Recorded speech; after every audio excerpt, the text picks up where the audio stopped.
नमस्कार, मैं हूं आपके साथ अर्जुन खजूरिया और आपका स्वागत है एचडीवी न्यूज पर। इस वक्त की आपको एक बहुत बड़ी खबर बता दें जो कि जुड़ी हुई है मनीष कश्यप मामले में। जी हां, सुप्रीम कोर्ट में सुनवाई थी और सुनवाई के बाद यहां पर लताड़ा गया है सुप्रीम कोर्ट की तरफ से किसको? तमिलनाडु सरकार को, कि इस मामले में आखिरकार एनएसए क्यों लगाया गया, रासुका क्यों लगाना पड़ा मनीष कश्यप के खिलाफ। और ना ही सिर्फ तमिलनाडु सरकार को बल्कि जो वहां पर पैरवी कर रहे थे कपिल सिब्बल, पूर्व कांग्रेसी नेता, इस समय समाजवादी पार्टी में है और लगातार देखा जाता है ऐसे मामलों में जो है वो पक्ष रखते हैं, उनको भी यहां पर सवाल किया गया सुप्रीम कोर्ट की तरफ से कि आखिरकार एनएसए क्यों लगाया गया इस मामले में। और इतना ही नहीं, जितनी एफआईआर थी जिनको क्लब करने का मामला था वो यहां पर क्लब करने के लिए कह दिया गया है। यानी कि अब तमिलनाडु और बिहार में जितनी भी एफआईआर इस मामले में, फेक वीडियो के मामले में मनीष कश्यप के खिलाफ हुई थी, अब उनको जो है यहां पर ट्रांसफर किया जाएगा बिहार में। और इतना ही नहीं, नोटिस जारी कर दिया गया है। यहां पर बड़ी खबर आपको बता दें, सुप्रीम कोर्ट की तरफ से नोटिस जारी किया गया है तमिलनाडु सरकार को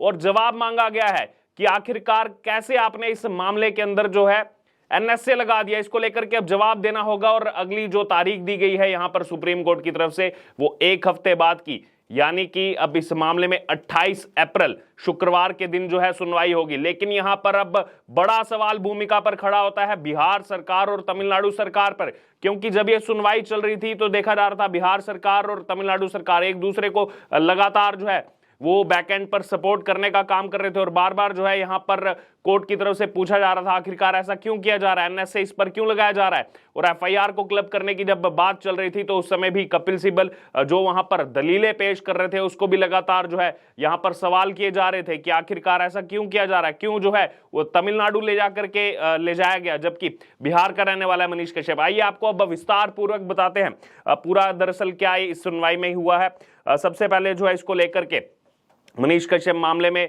जब सुनवाई शुरू होती है और यहां पर सबसे पहले ये बताया जाता है कि मदुराई कोर्ट ने जो है मनीष कश्यप को जुडिशियल कस्टडी में भेजा था अप्रैल 19 तक। उसके बाद सीजेआई जो है यहां पर डीवाई चंद्रचूड़ वो इस मामले में जो है शुरू करते हैं सुनवाई और कहते हैं कि ये जो है क्लबिंग, एफआईआर्स को जो है क्लबिंग करने का मामला है और जिसमें सीनियर एडवोकेट जो है कपिल सिब्बल, जो कि सब जानते हैं कि पूर्व में केंद्रीय मंत्री भी रह चुके हैं और लगातार जो है पहले कांग्रेस पार्टी में एक लंबे समय तक रहे, अब जो है समाजवादी पार्टी का हिस्सा हैं, उनकी तरफ से कहा गया कि हाँ मैं जो है यहाँ पर जो स्टेट है उसको रिप्रेजेंट कर रहा हूं।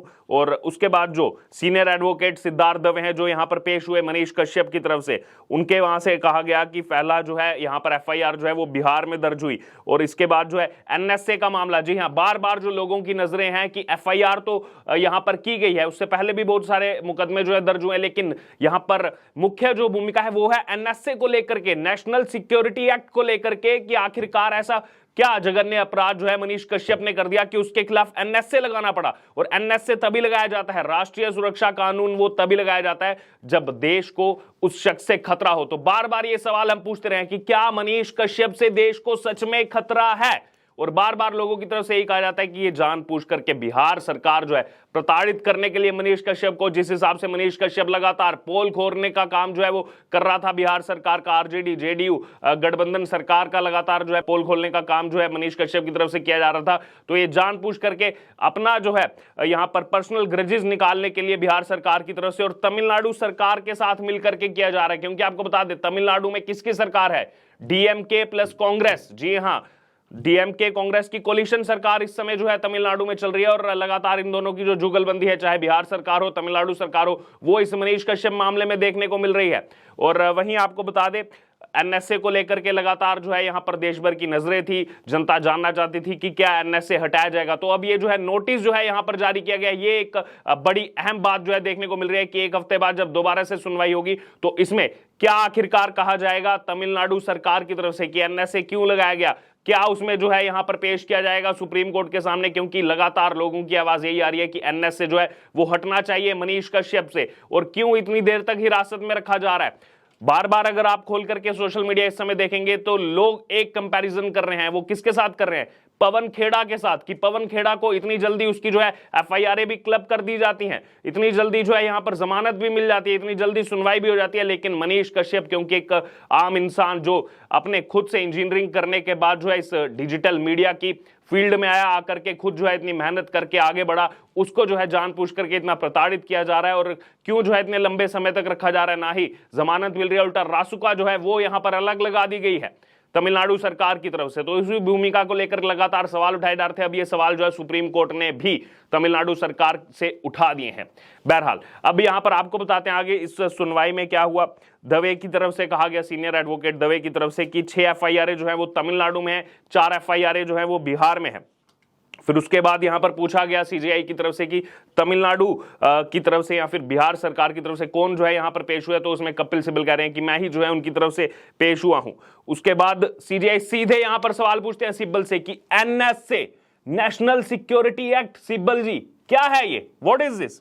उसके बाद सिब्बल क्या कहते हैं, सुनिए। यहां पर कपिल सिब्बल कोर्ट में कह रहे हैं, सुप्रीम कोर्ट में, कि देखिए वो क्या करता है, वो जो है वीडियोस बना रहा है और कह रहा है कि बिहार से जो है यहां पर लोग आए और उनको जो है मारा गया है।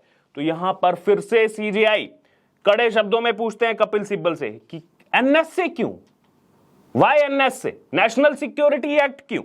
उसके बाद यहां पर अगर बात की जाए तो जो सीनियर एडवोकेट दवे पेश हुए मनीष कश्यप की तरफ से, वो कहते हैं कि जो बिहार की एफआईआर है वो इसमें सबसे अहम एफआईआर है, सबसे बड़ी लीडिंग एफआईआर वही है। और इसीलिए जो है तुरंत बाद सीजेआई की तरफ से कहा जाता है कि हम जितनी भी बाकी एफआईआर हैं उनको तमिलनाडु से, 5 जो एफआईआर हैं उनको तमिलनाडु से बिहार जो है शिफ्ट कर रहे हैं। तो यहां पर ये एक बड़ी मांग थी।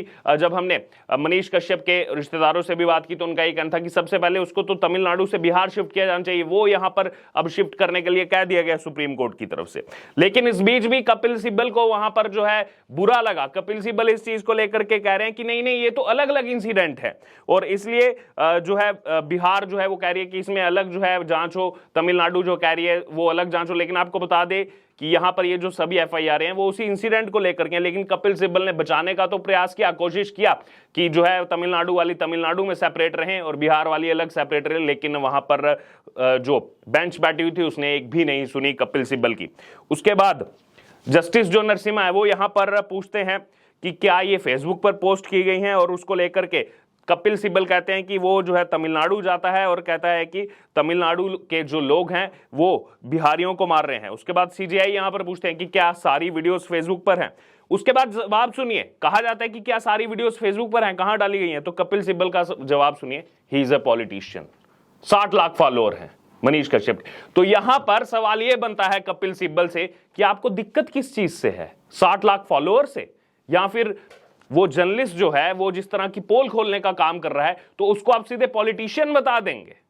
वाह कपिल सिब्बल जी, इतना पुराने इतने बड़े आप जो है नेता रहे हैं, लेकिन यहां पर जो दलीलें आप सुप्रीम कोर्ट में दे रहे हैं ये समझ से पर हैं। ही गॉट 60 लाख फॉलोअर, वाह, यानी कि अगर उसके 60 लाख फॉलोअर हो गए तो इससे आपको दिक्कत हो गई, नहीं होने चाहिए थे केवल, यानी कि आप चाहते हैं कि आप ही का वर्चस्व बना रहे, आप ही लोग जो है इस देश पर जो है राज करते रहे। ऐसा तो नहीं होगा। चलिए आगे बताते हैं आपको क्या हुआ। उसके बाद जो है कपिल सिब्बल कहते हैं यहाँ पर 4 अलग अलग जो है इंसिडेंट्स हैं, 3 जो है उनमें से सेम है, उसको लेकर के एफआईआर हुई हैं। और उसके बाद जो है सीजेआई इस मामले में पूरा जो है सुनवाई चलती है कि ये वीडियोस क्या एक साथ डाली गई, फेसबुक पोस्ट पर डाली गई, कहाँ डाली गई। उसके बाद सिब्बल कहते हैं कि उसको जो है तमिलनाडु जो है वो गया था, फिर सीजेआई की तरफ से पूछा जाता है कि वो है कहाँ से। फिर यहाँ पर दवे की तरफ से बताया जाता है जो मनीष कश्यप को रिप्रेजेंट कर रहे थे कि वो बिहार से है, बिहार में ही रहता है। लेकिन सब लोग जानते हैं कि जो जर्नलिस्ट हैं वो अलग अलग न्यूज़ को कवर करने के लिए अलग अलग राज्यों में जाते रहते हैं, और बेशक वो बिहार से, वो इससे पहले भी चाहे गुजरात में कोई इंसिडेंट हो, दिल्ली में हुआ हो, उत्तर प्रदेश में, वो लगातार यहाँ पर उसका मनीष कश्यप का जाना बना रहता था।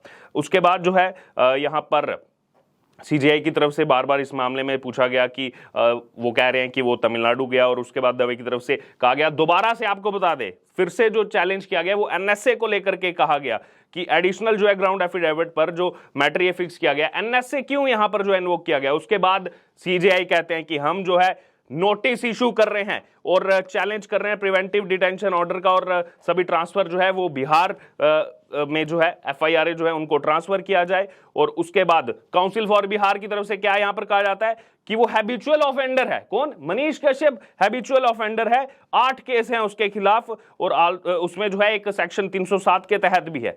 और उसके बाद पूछा जाता है कि हम जो है अब इस मामले में अगले शुक्रवार को जो है अब सुनवाई करेंगे, अगले शुक्रवार को जल्दी सुबह, ठीक सुबह 9 बजे के लिए कहा गया है कि इस मामले में जो है सुनवाई की जाएगी, और साथ में नोटिस जो है वो यहां पर दिया गया है एनएसए को लेकर। अब देखना होगा इस मामले में क्या जवाब यहां पर आता है। लेकिन जो एक काउंसिल फॉर बिहार ने कहा है ना कि वो एक जो है लगातार ऑफेंड करते रहता है, वो एक जो है ऐसा अपराधी है, लगातार जो है कुछ ना कुछ आकर के लॉ को ब्रेक करने का काम करता है। और उसमें क्या कहा गया, 8 केस हैं उसके खिलाफ। अब यहां पर काउंसिल फॉर बिहार से यह सवाल बनता है कि अगर मनीष कश्यप आपके लिए इतना बड़ा अपराधी है, तो यहां पर बिहार सरकार में बैठे हुए वो नेता जिनके खिलाफ कितने मुकदमे हैं, और अभी पहले कोई चारा घोटाले से होकर के आया, अभी लैंड फॉर जॉब स्कैम में जो है ये पूरा का पूरा मामला चल रहा है, जांच एजेंसियां जांच कर रही है, उनमें कितने मुकदमे हैं, उनके लिए क्या बोलेंगे आप? वो तो आपके लिए एकदम पाक साफ है। लेकिन मनीष कश्यप आपके लिए एक घनघोर अपराधी है कि उस पर एनएसए लगाया जाए। यह विडंबना है बिहार सरकार की, ये जो है दोहरे मापदंड की राजनीति है बिहार सरकार की। बहरहाल अब इस पर आपका क्या कहना है, आपकी क्या राय है? जो यहां पर सुप्रीम कोर्ट में सुनवाई हुई, एफआईआरों को क्लब करने के लिए कह दिया गया है, बिहार में जो है क्लब की जाएंगी, और नोटिस दिया गया एनएसए को लेकर, इस पर आपकी जो भी राय हो। यहां पर लगातार लोग ये भी कह रहे हैं कि यहां पर जो है क्वैश हो जानी चाहिए थी एनएसए, और कहीं ना कहीं जो है जमानत मिलनी चाहिए थी मनीष कश्यप को। बहरहाल अब इस पर आपकी जो भी राय हो आप जरूर हमारे साथ कमेंट बॉक्स में शेयर करें। उससे जुड़े तमाम अपडेट के लिए बने रहिए हमारे साथ। धन्यवाद।